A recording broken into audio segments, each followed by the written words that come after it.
want to give you this overview, this meta view, because it helped me so much to get clear on such a structure of creation, to understand the hierarchy, the structure, the chronology in a way, the order in which things are sort of set up and through which consciousness navigates and evolves. What's so useful about the meta view is that it relieves us of this fixation on our relative life. And it just helps us zoom out for a moment and feel the relief of that spacious expanse. Now, the first manifestation from this infinite one, this indescribable one that's not an experience, was that it became aware.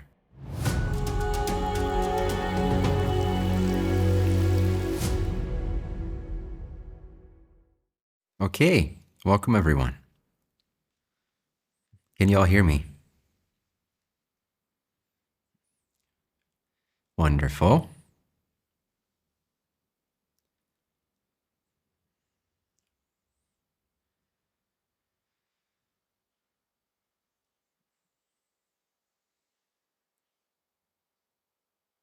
All right, we have a lot to go through today, so let me just get started.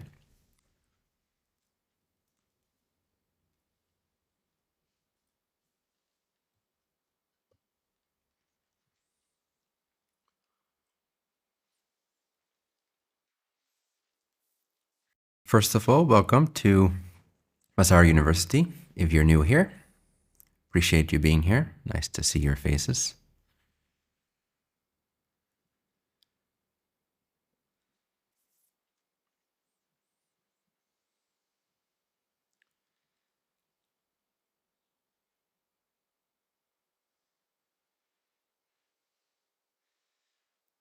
If you see me looking down, it's because my screen is here, so then I'm looking at you guys. Camera, you guys.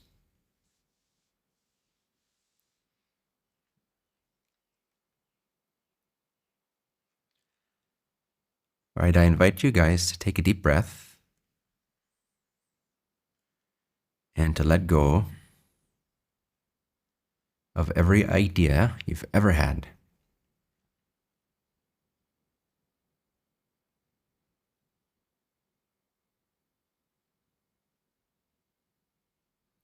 Let this background train of assumptions crash, derail, jump into the river.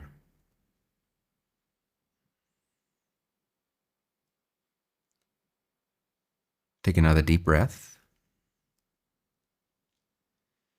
and relax into the presence that is empty, yet full of itself,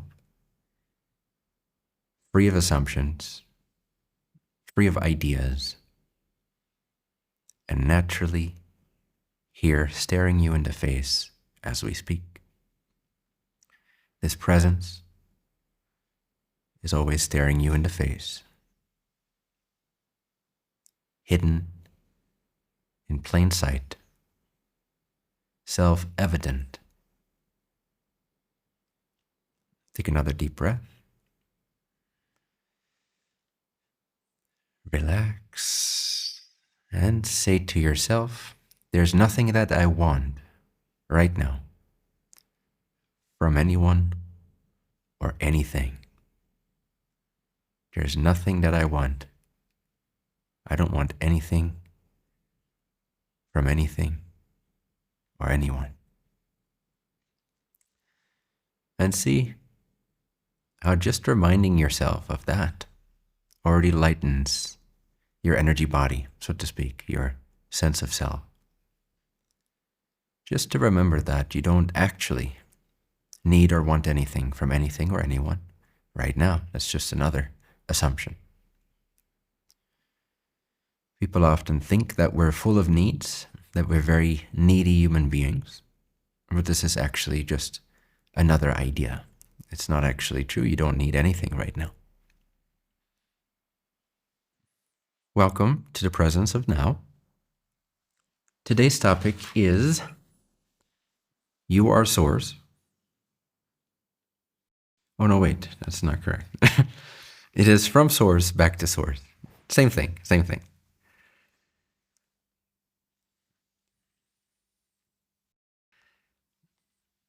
Initially, I thought I wouldn't prepare anything. I'd just be here with you guys.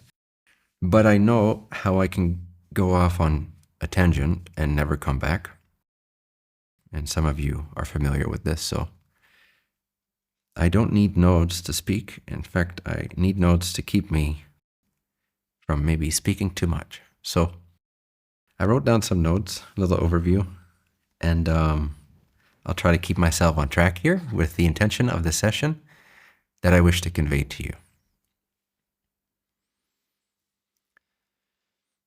Okay, first of all, some of what I will share today will sound more fantastical to some, or less demonstrable, meaning it is not something I can easily demonstrate to you, or prove to you, or even have you demonstrate to yourself.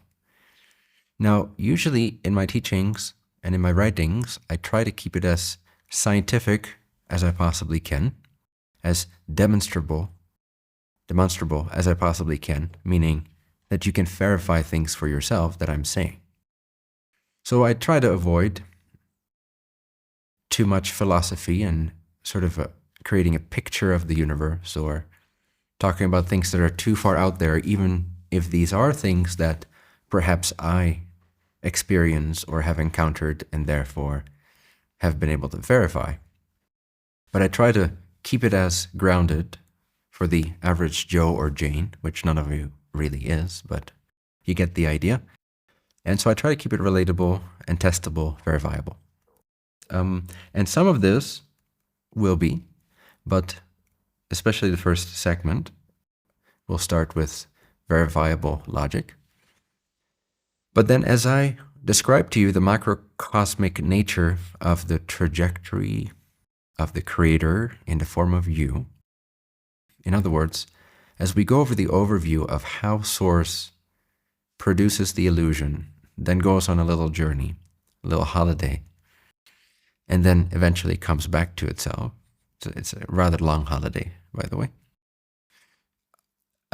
Some of this, or a lot of that, I cannot have you verify for yourself, except through your intuition, your resonance, and over time through your meditations and direct experiences and perceptions of reality. So I just wanted to give that disclaimer for those of you perhaps who are new to this kind of stuff more than others. Segment 1, I'll be reading most of segment 1, which is like 2 or 3 pages. And the rest are just kind of notes, speaking notes to keep me on track with what I want to convey to you today, which is several things. But the first part I wrote out in quite detail, so might as well just read this to you. So segment 1, you are Source. 5 irrefutable assessments of reality, revealing your true nature. Let's start with proving the true nature of reality by means of making a few logical, self-evident, and irrefutable assessments regarding the nature of reality. That anyone, spiritual or not, religious or atheist, the scientist and the layperson both, can assess for themselves. So see if you can follow this logic. I'm sure you can. But try to follow it. So self-evident assessment number 1. Something clearly exists. Therefore, there is existence. We cannot deny that something exists, right? Everyone, no matter which category of philosophy you think you belong to, everyone can self-evidently assess that something clearly is here, something exists. Therefore, there is existence. So this is statement or assessment number 1. Something clearly exists. Therefore, there is existence. Clear. No need to talk about that. No need to argue about that. No need to philosophize about that. Something is clearly here. Therefore, there is existence. So this is irrefutably self-evident. We generally call the evidence of the existence of an existence the universe or creation. So because creation is, and we can say that irrefutably, therefore existence is. Another piece of primary evidence for the fact that there is an existence is the fact that we ourselves, subjectively, are. This fact, that I am that I am, is also refutably self-evident. You cannot deny that you are. Following that, so again, there's 5 assessments here, and they play on top of one another. They build up on top of one another. Self-evident assessment 2, since something exists, there must be a source to this existence. For something cannot come from nothing, and existence cannot come from non-existence. This also is irrefutably self-evident. Now, source may not look like a thing, thus it may be judged as being nothing, but it cannot actually be a true nothingness, which would mean it would not exist. For we have here clear evidence of the existence of existence, in the form of both I am, as well as the form of what we experience, in other words, creation. So we have evidence of the existence of existence, and that existence cannot possibly come from some non-existent non-existence, by definition. If it doesn't exist, it doesn't exist.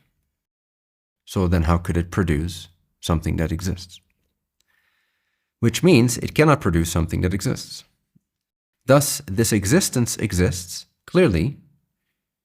Since existence exists, clearly, it must have an existent source or an existent nature to itself.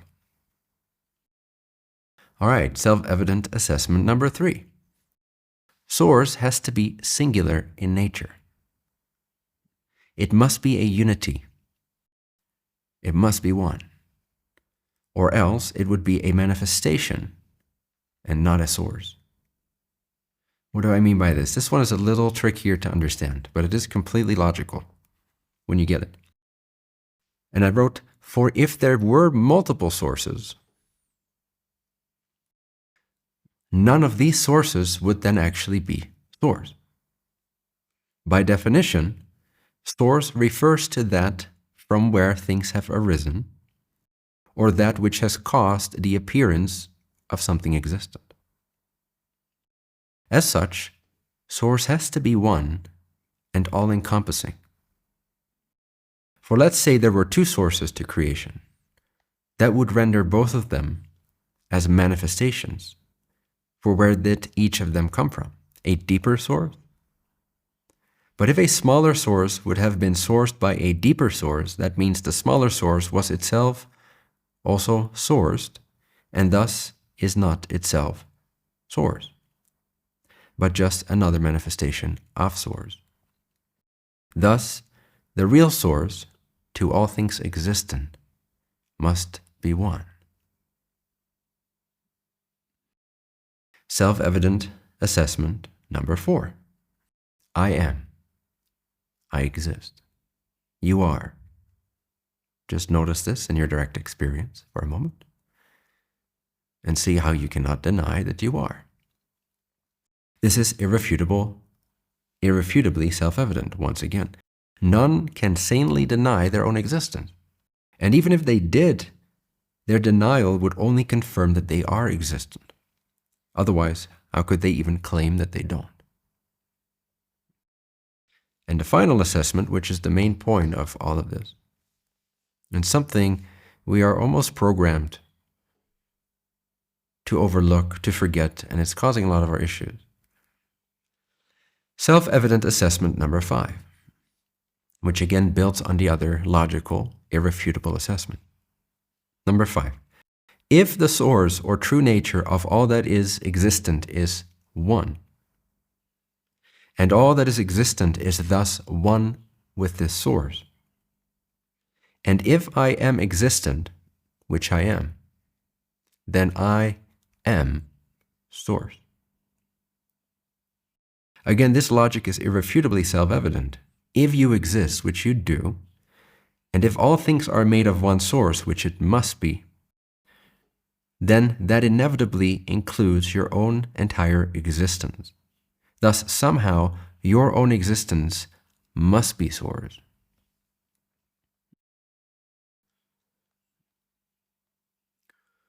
Logical, self-evident conclusion regarding the nature of reality in summary.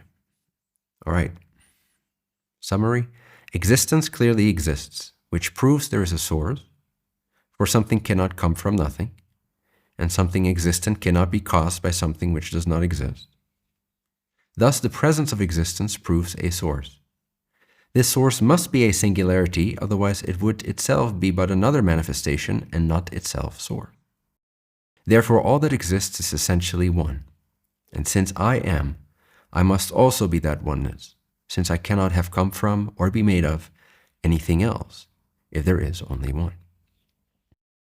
In short, and I'll get you guys this little document so you can read it later. There you go. Oh no, wait. In short, the presence of creation proves existence.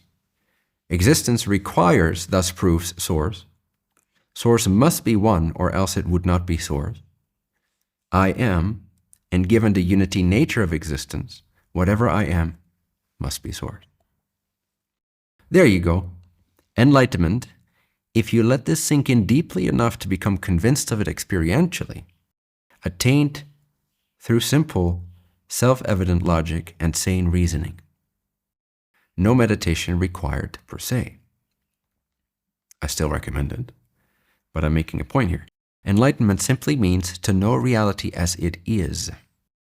And while reality as it is not mental, intellectual, or conceptual, it is nevertheless logical.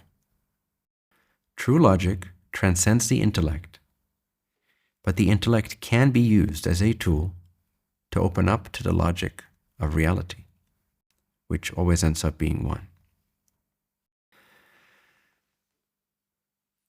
Who said enlightenment is only for a select few? Enlightenment is logical, intrinsic, irrefutable, and natural. Reality is self-evident. You just gotta see it as it is and cease making silly assumptions which get in the way of your natural clarity, self-evident oneness, and intrinsic perfection. Unenlightenment is the biggest illusion. Unenlightenment is the biggest illusion. It's an assumption. Stop believing in it and attain reality more and more purely, freely, and clearly.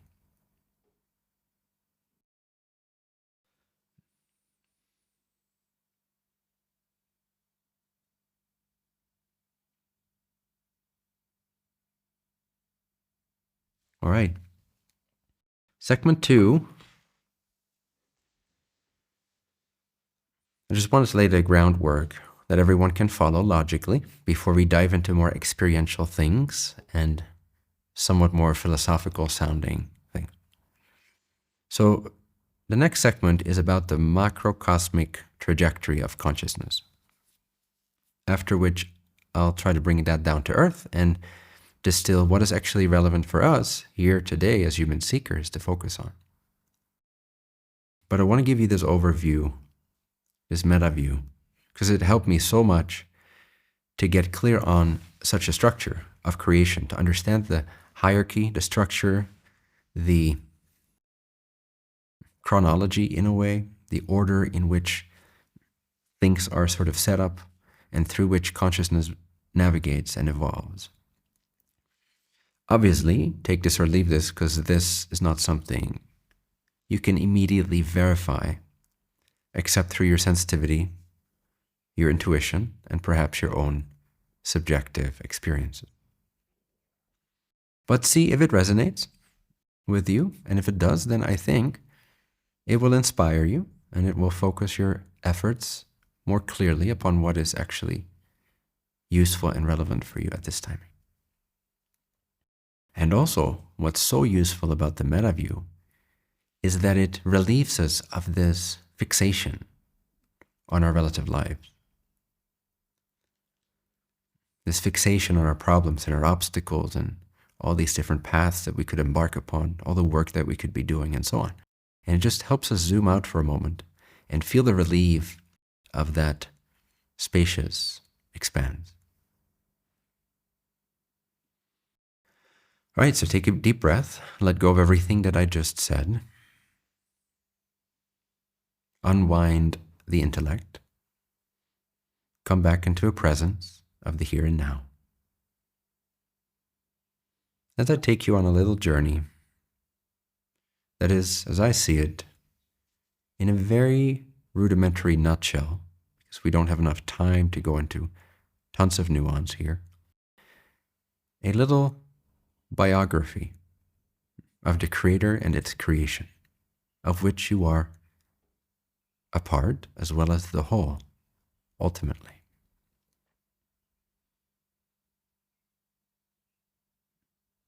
Imagine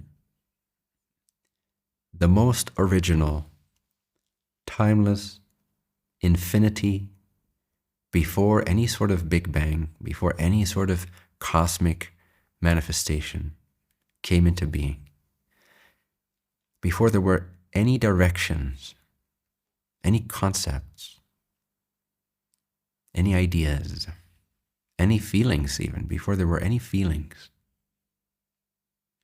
before there was even an awareness of this infinity. Just the original, timeless, formless, infinite reality, capital R, as it's always timelessly been.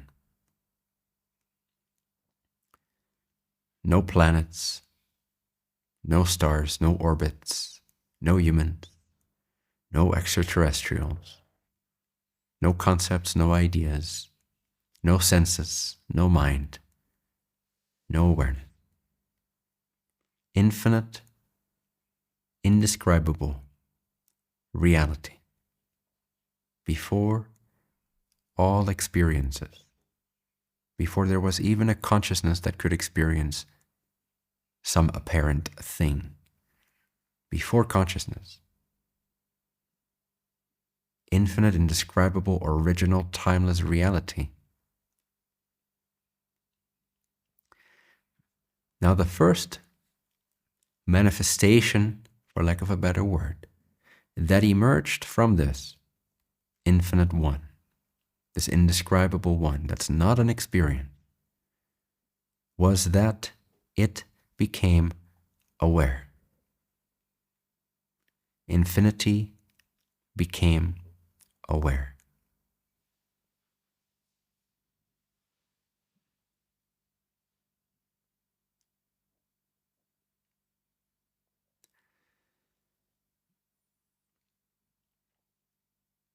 This is also the birth of free will.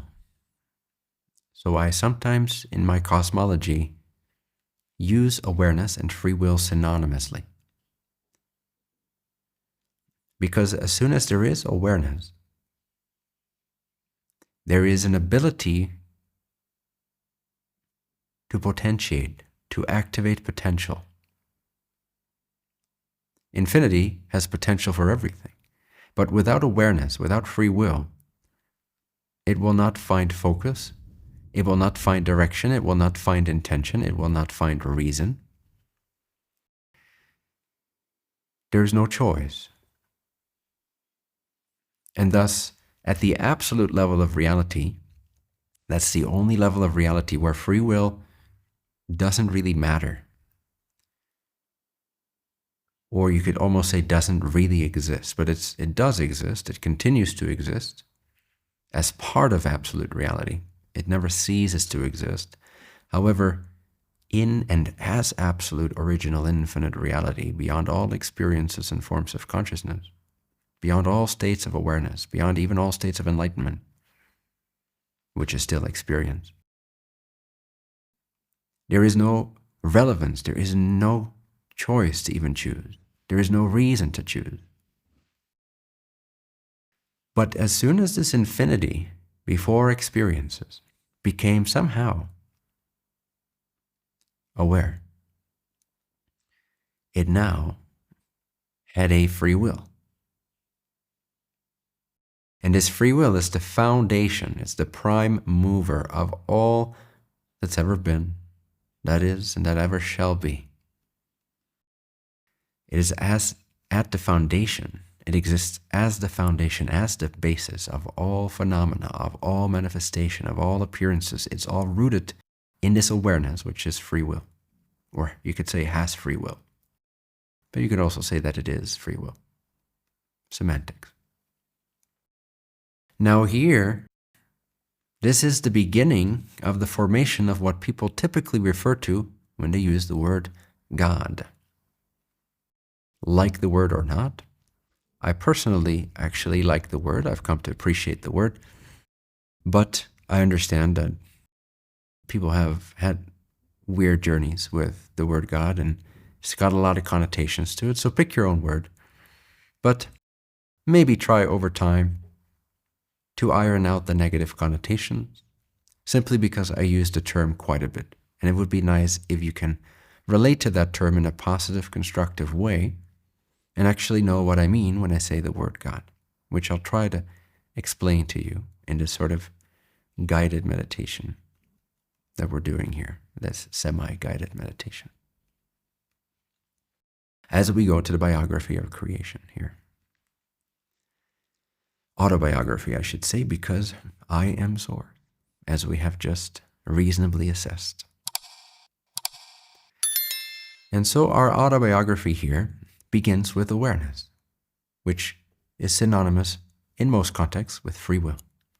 Now this first, in the law of one, they call it the first distortion, the first primary distortion, of which there are three that I'm now guiding you through. The first distortion, which simply means infinite perfection with a little twist. It doesn't mean a negative distortion per se. It just means it's the original thing in distorted form. It has been distorted. It's a neutral term originally.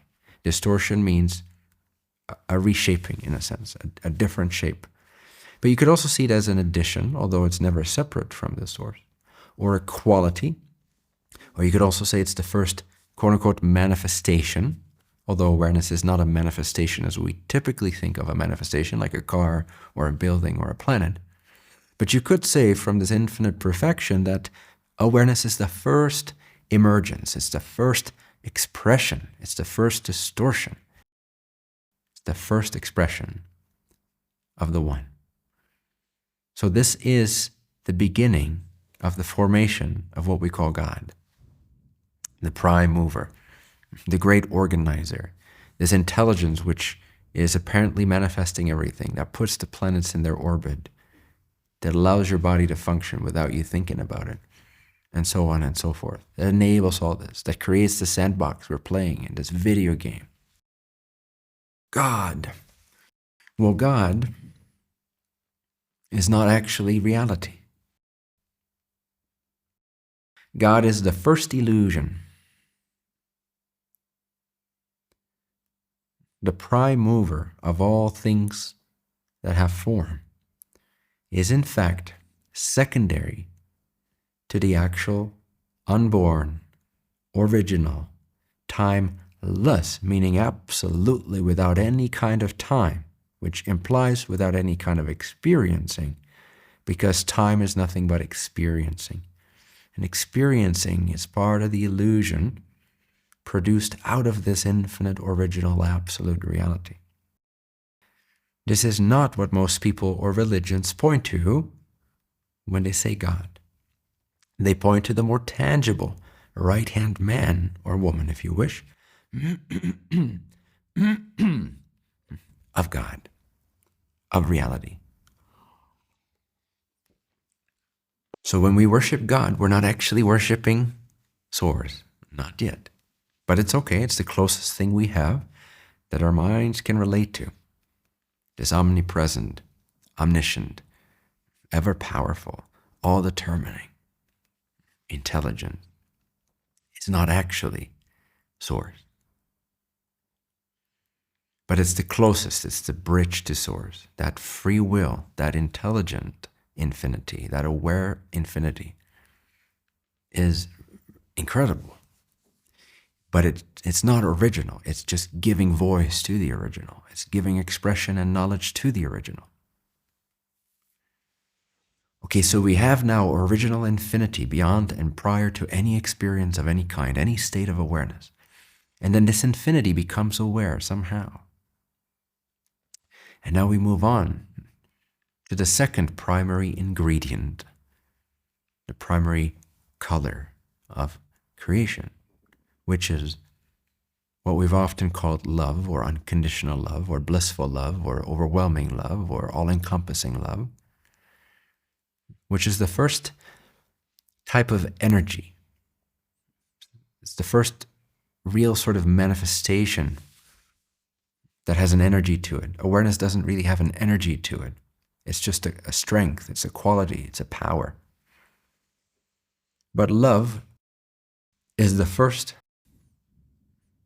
manifestation of some type of what we could loosely call energy. And it is formed in the following way. Go back one step to being aware of infinity. And remember, source or infinity is a unity. So before awareness got lost being a humanoid on a rock, having problems and drugs issues and seeking through books and being very, very silly about its own self-nature. Pure awareness, before any of the planets were created, before any of the creations and the hierarchies of learning were set up, before any of the dimensions or densities were formed, pure, infinite, empty of self-awareness, with nothing to be aware of except infinite unity, natural, intrinsic, indescribable singularity.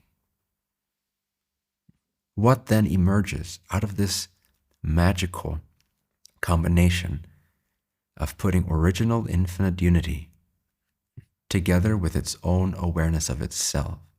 What is the first spark by putting these two firestones together? Love.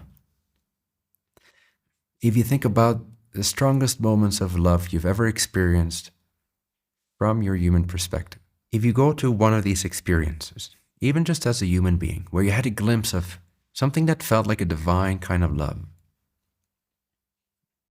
a self-transcendent love. I hope you've had those experiences. I'm sure you've had one or two at least. But even a glimpse of it is fine. We've all glimpsed it. In that glimpse, can you see that the nature of that love is rooted in a recognition of, at the very least, connection, but at the deeper levels, at the more blissful loving levels, that love is rooted in inseparability, indivisibility. In other words, unity between subject and whatever the object of your appreciation was at the time, whether it was your newborn child, your partner, God, some vision that you had, it doesn't matter. Whenever there is genuine love flooding your system, it's coming from the actual love of the Creator, which itself is rooted in an awareness of oneness. So when you put oneness, or the one, together with an awareness of this oneness, the energetic expression of that, the blast, the true Big Bang, the original Big Bang, the metaphysical Big Bang, is an energy, a quality we can only describe as boundless, blissful, selfless, all-encompassing love. Now we've got the second primary ingredient of God, or the original intelligence responsible for visible manifestation.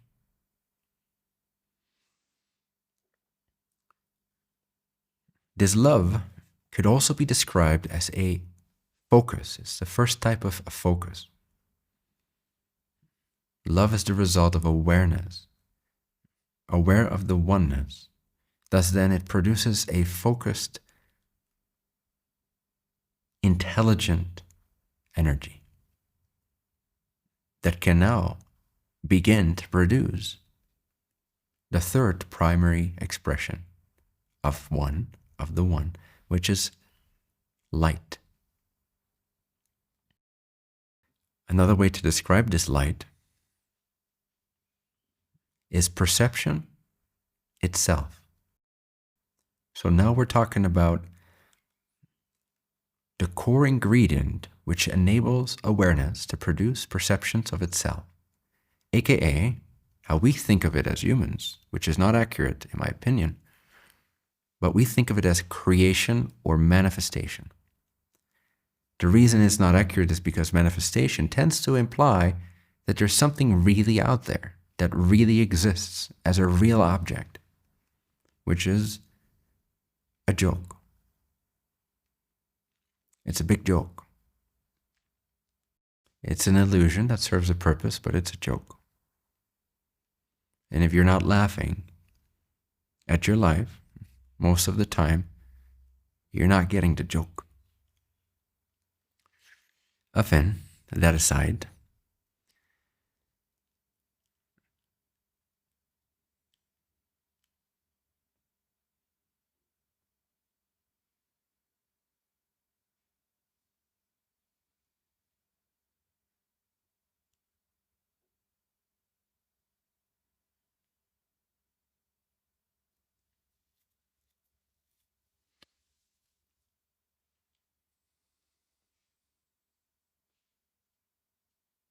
it's the same joke, but it's funny every time I hear it.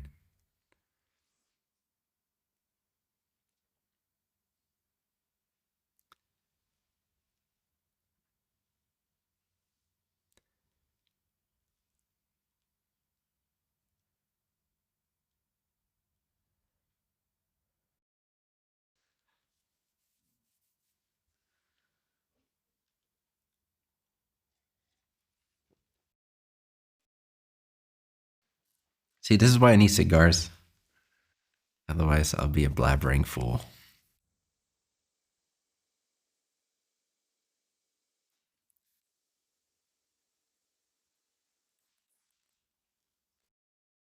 It's my justification anyway.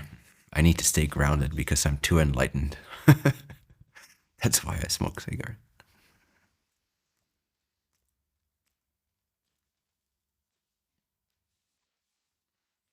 Okay. Where was I?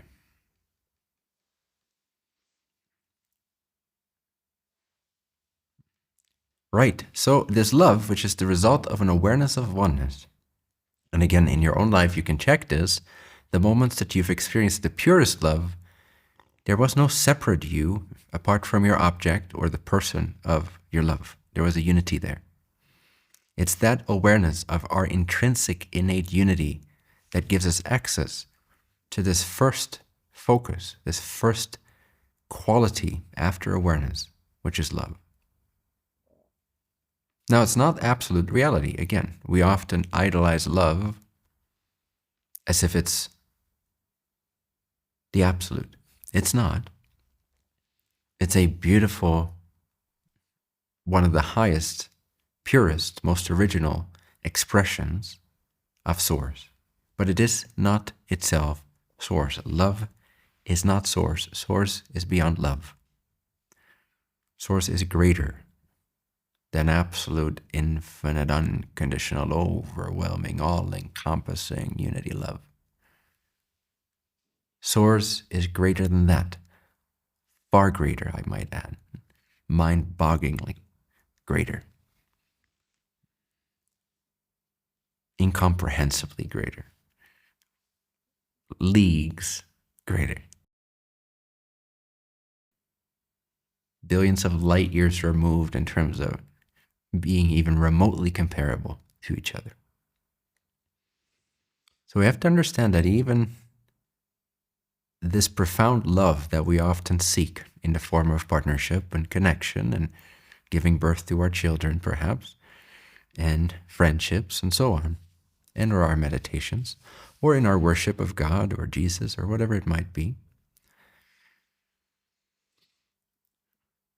This love that we seek, it's not the original, it's not source, it's not the final landing place. But it's a very, very good bridge. It's a very, very nice plateau. I'll give you that. And it's worthwhile. It provides its own many, many fruits. It satisfies a lot of your seeking until it doesn't. But for a while, this can be your God. This can be your source, this unconditional love. And it will elevate you. It will elevate you to great heights. It will raise your frequency greatly. It will show you new realities. But all of this is still formless at this level, at the level of God, where we only have awareness, which can also be described as intelligence.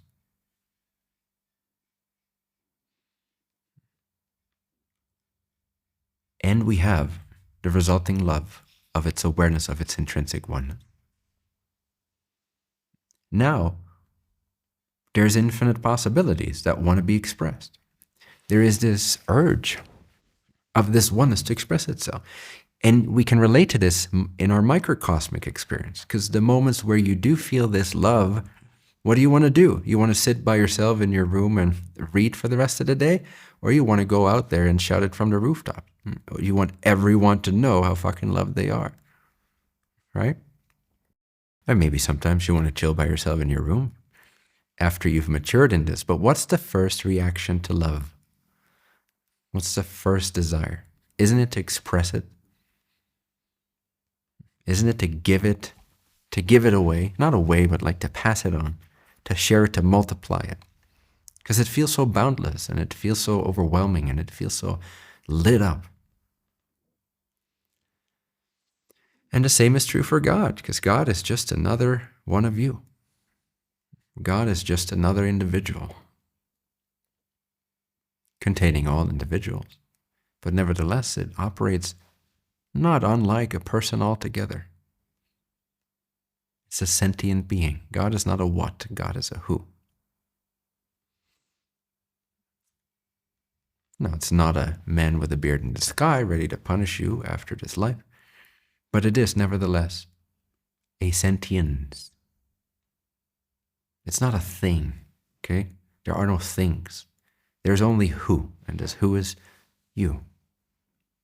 Massaro University is a vibrant online community dedicated to accelerating your awakening and activating your purpose for the benefit of all. Join live sessions with Bentinho and workshops led by experienced facilitators. Deepen your wisdom, empowerment, and self-knowledge, and experience life-changing shifts week after week. At Massaro University, finding like-hearted seekers is easy and inevitable.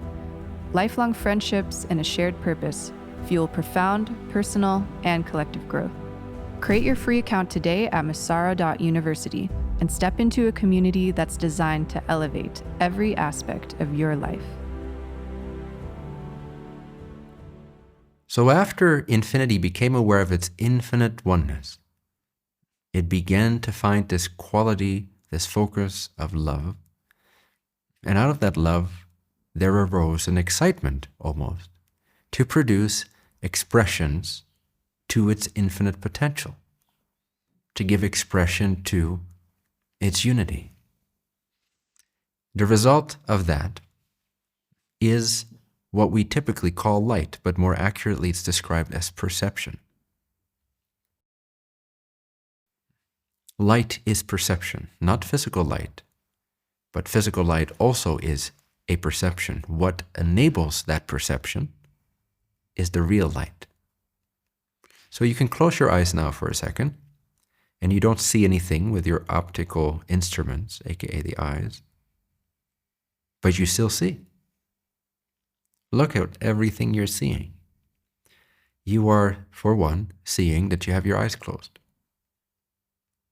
You are seeing that I'm speaking to you. You are knowing, seeing whatever your body is feeling at this moment. That is perception. It needs no physical light. It's the original light. So within awareness, filled with love because it recognizes its own intrinsic indivisibility, Now there arises the play, the primary ingredient needed for Maya, or the illusion, the lila, the dance, the play, the expression, the form, the grand game, the joke, to now appear to itself within itself. Nowhere in this process is there any external reality. You have to understand this.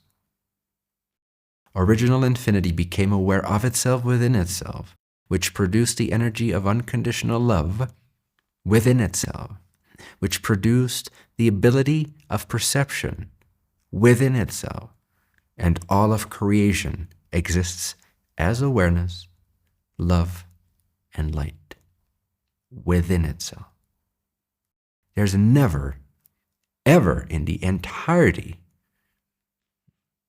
of existence been anything external to you.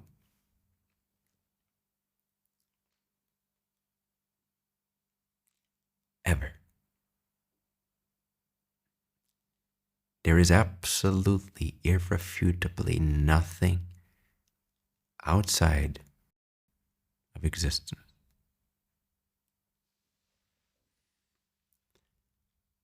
That's why the idea of manifestation is inaccurate. There is no manifestation. There is only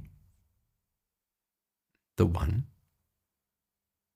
original, indescribable, experienceless source, within which there arose an awareness of itself, its own nature. There's no form there, no dimensions, no left, no right, no further, no backwards. There's just awareness of infinite unity nature. Within that, there is love.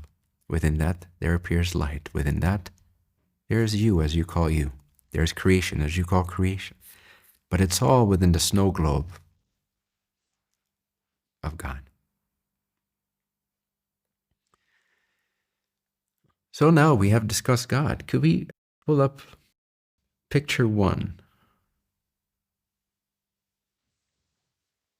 So we have here source, and then we have God, awareness or free will, love, which is the result of an awareness of oneness, and light, which is perception or manifestation.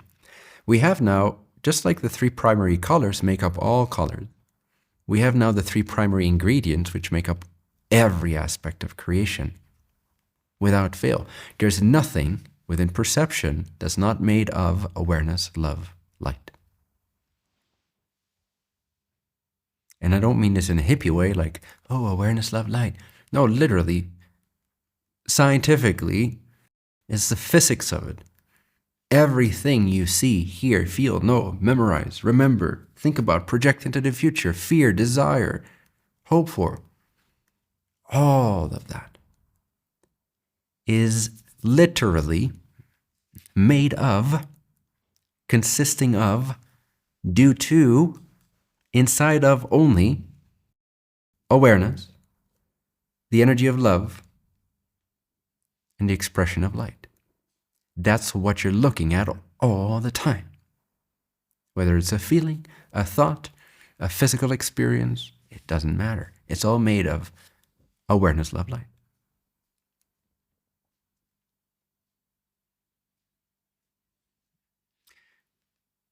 Now that we have this plenum of God,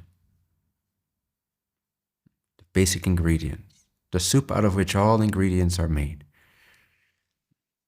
Now I'll go into the different densities, and let's for now remove this image. So I want people first to follow this guided meditation. This will be relatively brief because this is a very extensive topic. It's got a lot of nuance to it. If you wanted to have that, I will just go over it quite quickly in the interest of time because there's a few more things I want to give to you.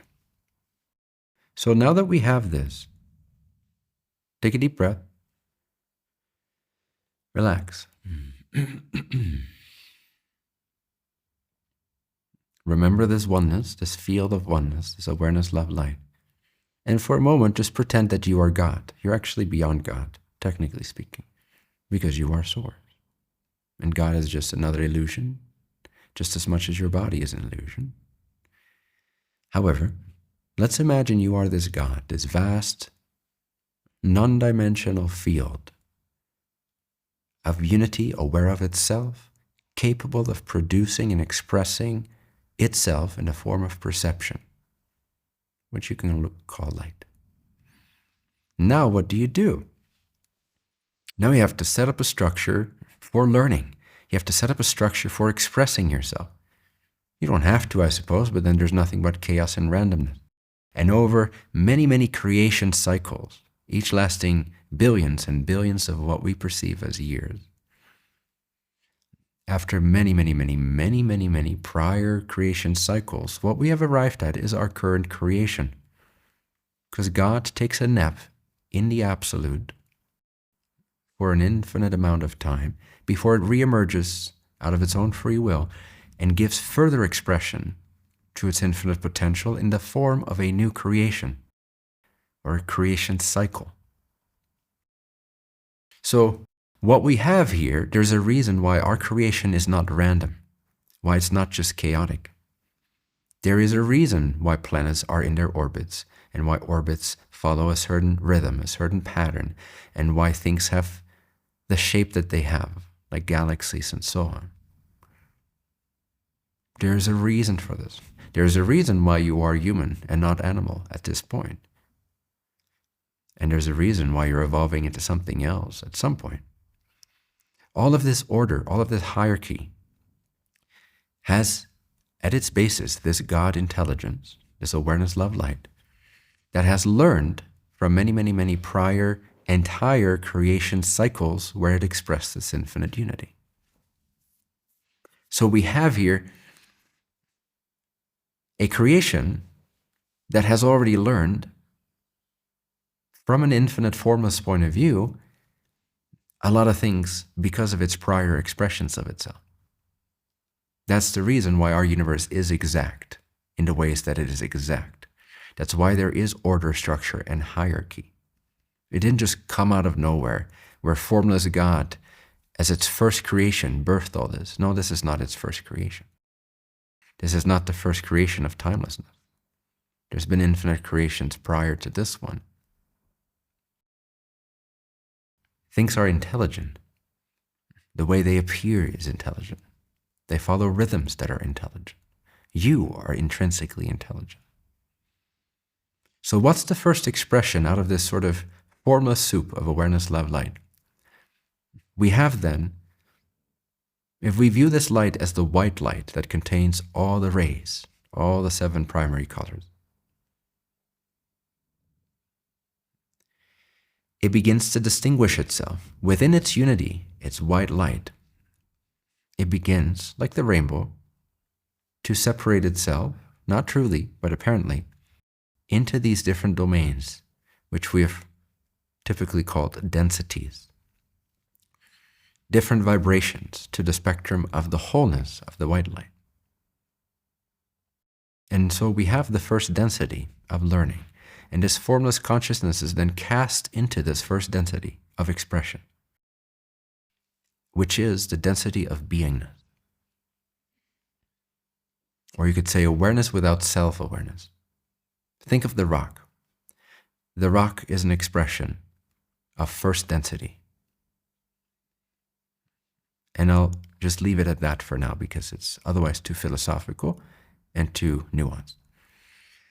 Once the rock grows up, silly as that might sound, once the primordial awareness projected through its light within itself, within its own nature, has lived the life of rockness for a certain amount of time, a long period of time in our counting, this rock begins to awaken. Silly as that sounds, but the rock actually progresses. Which means, yes, you can find rocks on your little hikes that are more advanced than other rocks. You can have fun with that. Now, when the element of water, which is another example of a first density expression of awareness, continues to slam into the rocks, the shore, for instance, this friction begins to generate some form, some impetus for growth, for movement towards consciousness of itself. A rock that's left alone for 5 billion years in a perfect condition is not nearly as progressed as a rock on the ocean side that's been slammed into by some other first density expression, continuously knocking on its door, generating some impetus towards growth, movement, awakening, and so on.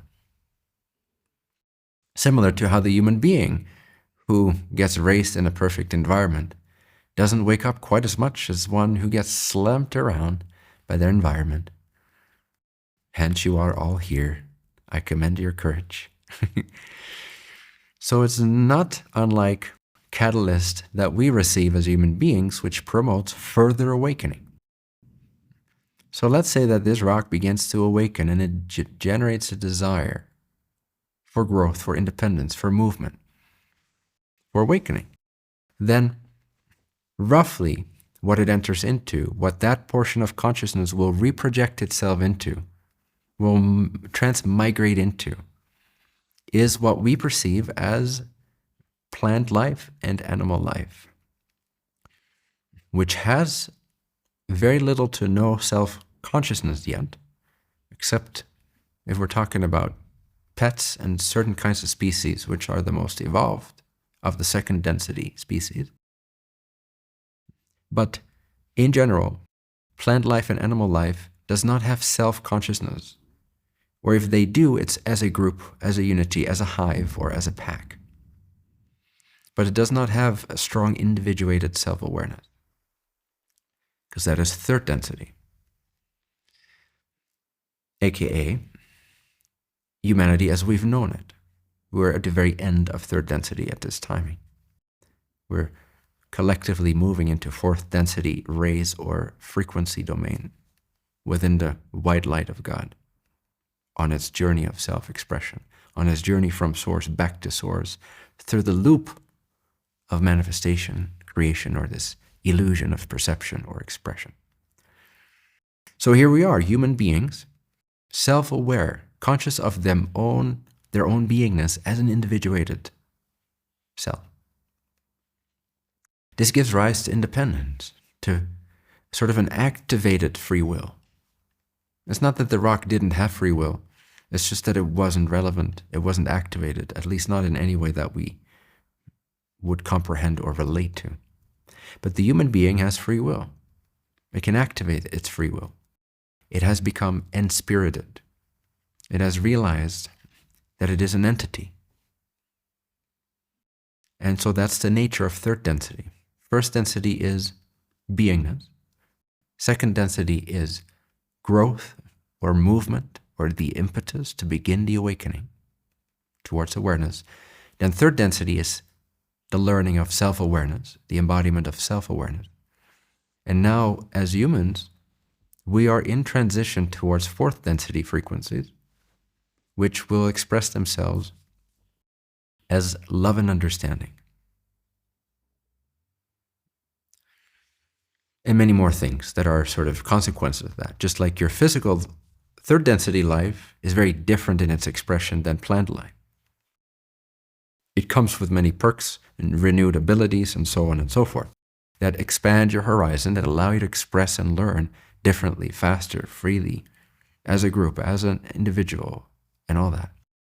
Telepathy, things like that are going to become more commonplace. So I won't go through a full list of all those sort of empowerments that are part of fourth density as opposed to third, but the main lesson of fourth density is love. Most specifically, the ability to express love or act on love, or to be of a loving nature towards other selves and towards yourself.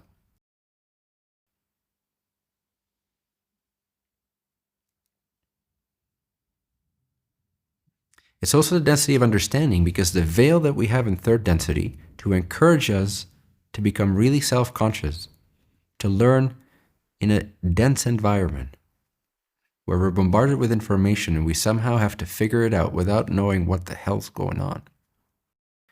That veil does not exist in a purely fourth density frequency environment or projection or plane or planet or world or realm, however you want to view that. So it's a very different flavor of experiencing. Challenges are very different than they occur to us here. Much lighter, yes.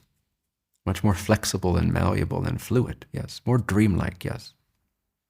Fourth density is closer to your dream experience, albeit a little bit more tangible. But it has a lot of those same qualities, where time and space become more fluid as well. Now, those who are in that vibration of love and understanding will be seeking fifth density, which is that of wisdom or light. And there's a lot here to learn. And I cannot possibly convey all this in this session. But this is part and parcel of the workshops and the classes and the teachings in the university and the work that you're doing with each other, which is where you're going to be practicing love and wisdom. And if we can pull up the second graph, and I'll show you the first graph again in a little bit as well. But again, we'll make a little document out of this and we'll share it on the MU newsfeed, yeah? Sometime after the session. All right, can you all see this graph with third density at the bottom, sixth density at the top? Yes, I saw somebody shake no. Yes? Okay, cool. So there you are. Not really you, because you are source, as we have logically concluded from observing what is. But within the illusion, there you are at the bottom of this pyramid of ascension.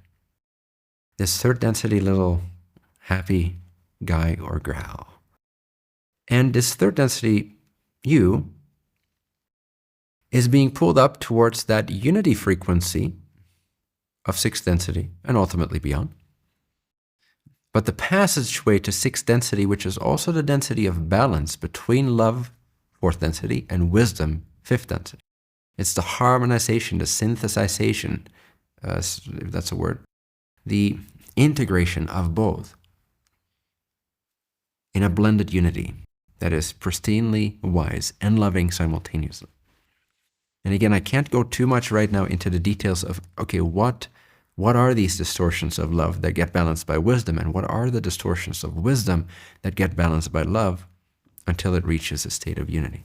But it's kind of like you're bouncing, you know, when you're playing ping pong and you put the ping pong table on the table, like you give it a little bounce, and then with your paddle you go, and it goes faster and faster as the amplitude decreases.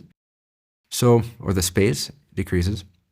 It's similar, where first you're leaning into love, like this long sort of hippie route towards love, and you start living in the forest, and you start making campfires, and you start being organic, and you start burning incense every day, and you start like going to activist parties, and you start being anti-Trump or whatever. And so you go there, and then you're hugging trees together. I'm exaggerating, but I'm trying to give you a condensed, faster version. And so you become love, or so you think. Actually, you're freaking full of yourself, and you don't know it yet, but you will. Love is full of itself. That's one of its weaknesses. It's also naive. It's another one of its weaknesses. So against the wall of love, finally you bump your head into some of those weaknesses and the manifestations. And you go towards the wisdom side of things, which typically involve more solitude, more observational capacity, like a zooming out ability, to see the meta view, to not be so attached to your activism, to not be so attached to your lovey-dovey, let's build amazing communities together. Yes, that still makes sense to you, but from wisdom, there's less personal attachment in that. There's a realization, it's also the density of light, because what you're realizing is the intrinsic nature of light, meaning, and light produces everything, so you're realizing your self-sufficiency within consciousness. It's somewhat like the yogi image, the image of the traditional Indian yogi in the caves. Now that's an extreme, but kind of to counterbalance the hippie in the forest pooping on sawdust every day, you have the yogi in the cave that eats once a month and that's it. And they're just internally aware, realizing things. Now those are sort of two extremes, but then you sort of bounce back and forth until you reach a high vibratory state of unity where you are profoundly wise and you are profoundly loving. And you're recognizing the unity, both of love and wisdom, their collaborative, intrinsic unity, but also you're recognizing the essential unity of existence, of everything that's made of awareness, love, light. You're recognizing the nature of awareness, love, light much more. Now at this level, you're still individuated, but you're balanced and integrated and holistic compared to third, fourth, and fifth density projections of consciousness. Then if we can go back to the first graph, everyone see this? Sees this? So now we arrive at seventh density, which is the density of oneness, or the gateway density. It's also more or less synonymous with God. So we can sort of visualize the macrocosmic spiritual trajectory as an outward movement for the first three densities, four densities, and then a turning point around fourth density, going back inward. So we're evolving, and then we're involving. So you can kind of see it as the in-breathing and out-breathing of the Creator. So when it reaches back to the in-breathing, it reaches a point, meaning you, the consciousness, the entity, reaches a point of realization, of awareness, of frequency, that is again approaching, because it's coming back whence it came, of that God, original God level of formless awareness, love, light, where that encompasses everything that is. So it's the state of oneness. God is the state of oneness, but that's what the seventh density entity is imbibing, is resting in, is recognizing, is learning about. So this is also where individuation begins to take on a different form. It begins to, for lack of a better word, dissolve, though not truly, because the free will at the heart of the individuality will never cease to exist. It changes form, but it will never cease to exist. It changes what it chooses, but it will never cease to exist. The free will that you have right now, your sense of free will right now, ultimately, at its purest, deepest, truest, most eternal level, will always be available to you. You are eternal. Your sovereignty is intact forevermore and eternal. Timeless, ultimately. Seventh density then is the gateway density. It's the gateway between what? Between creation, or the snow globe of perception, and the snow globe itself. And beyond that, the source of the snow globe. Beyond the sphere of creation, beyond the sphere of this illusion. So seventh density is all about dissolution of the sense of self and a merger with that awareness of all that is and its intrinsic unity, love, isness. If you're in that state, you are accumulating spiritual mass greatly. That is like the gravitational electromagnetics of that pure level of God, of awareness, love, light, is beginning to accumulate a gravitational force onto itself, towards itself, self-realizing itself, because it's no longer looking outward at creation. It's no longer looking at other independent individuals. It's now completely involved to the point of non-duality. It's inseparable from itself, and it's just building spiritual mass. It's like turning the demo switch on. That brightness of God, aware of its own nature, increases and increases and increases. And similar to physical mass, when it becomes too dense, it collapses.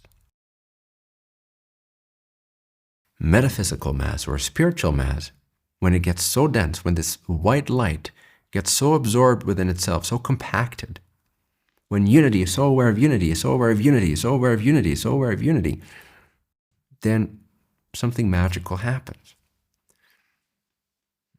This white light collapses, and there's this little bottom door within God that opens up, aka the black hole. That's what we physically perceive as the black hole. That's a physical symbolization of the actual black hole at the end of creation. Scratch that, at the end of God. But creation is nothing but God, expressed onto itself. When this doorway, this gateway opens, when the bottom drops out of awareness, love, light, what is revealed, should you drop through, is infinite reality itself, the original, the truly original, what people hope to point to when they say God, but slightly misallocate to awareness, love, light, understandably so. But the actual God, the Godhead, the original reality, can be realized in a way I cannot describe to you.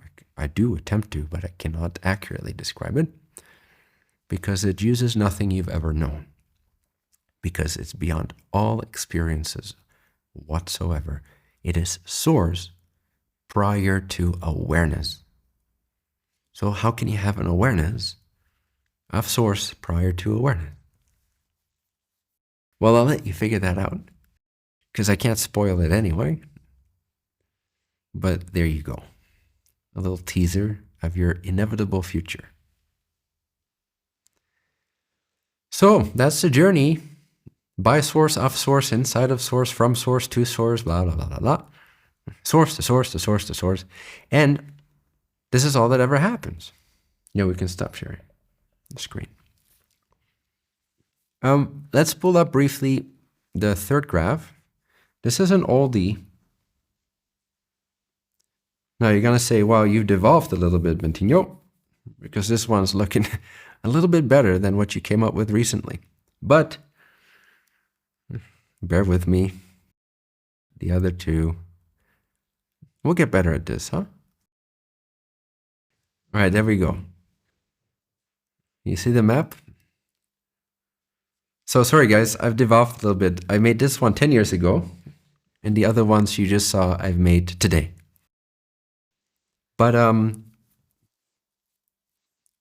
I would change some words around here, some nuances, just to make it better match my teachings as I've distilled it over the years to be more accessible, to be more constructive and cohesive for people. But the essence of what you're seeing here still very much is accurate, because the realization back then is the same as the realization now. It's just different nuances for teaching purposes. So we have here infinity, aka absolute reality, aka the one. And sort of out of that, truly within itself, but I had to draw it somehow, then that produces awareness. This is the unmanifest self, and you can include in this love and light, although that already begins to move into the next segment of the manifest self, the third segment, which is that of I am. It's that sense of presence being. And within this, there is that awareness, love, light infused, which forms then the substratum for all that is. Now, when this pure non-dual awareness meets its own snow globe projection, in other words, when you, as the witness in a movie, start to watch the movie, something happens that is both beautiful and magical and very potent for learning, but it's also disastrous. It's a double-edged sword because it produces suffering. But it's also very potent, which is when you witness a movie being played in the cinema, your self, which in this analogy is formless, collapses around, takes on the shape of the movie, right? We call this identification. We call this conflation. We call this association. So pure awareness, when it begins to produce out of its own nature, out of its own awareness, love, light, all these different symbols, these projections, these dream shapes, these planets even, and all that. Now this awareness, if it forgets its own formless nature, just like when you forget that you're sitting in the cinema, when you're engaged and engrossed in a movie, now this awareness gets engrossed, collapses around, forms itself around a particular object and a storyline and relations and so forth, and then it produces, as you see in the graph there, the outer line around that sphere of all that is consciousness. So then we could say awareness is pure original awareness, and consciousness is subject plus object. It's that experience of duality. And then within that, once you're all the way down identified to, hey, I'm a physical body in a real physical world, that's really when your problems begin. But that's also where the potency lies for your spiritual journey to accelerate. So it's a double-edged sword. It sucks ass to be here. And at the same time, it's exactly what you want. It sucks ass to be human. And yes, it's the most gorgeous, precious opportunity ever. And that's just the way it is. And neither one of these is more true. You cannot remove one. You cannot say it's just beautiful. You'd be full of shit. And you cannot say it's just shitty, because then you'd also be full of shit. Anyway, you get the point. It's sacred and beautiful, but it's also tough and rough and shitty. So, yes, life sucks is absolutely true, as we know it. And life is beautiful is absolutely true as well. And there you go, human life in a nutshell for your third density under the veil. I'm happy you're here so we can laugh at this cosmic joke together and make a little bit more sense out of it and support each other, huh? Thank you for watching this Bentinho live session. Bentinho now hosts these transformative live sessions completely free, offering profound insights and guidance to support your journey. To attend the next live session with Bentinho, simply visit massaro.university and follow the instructions to create your free account.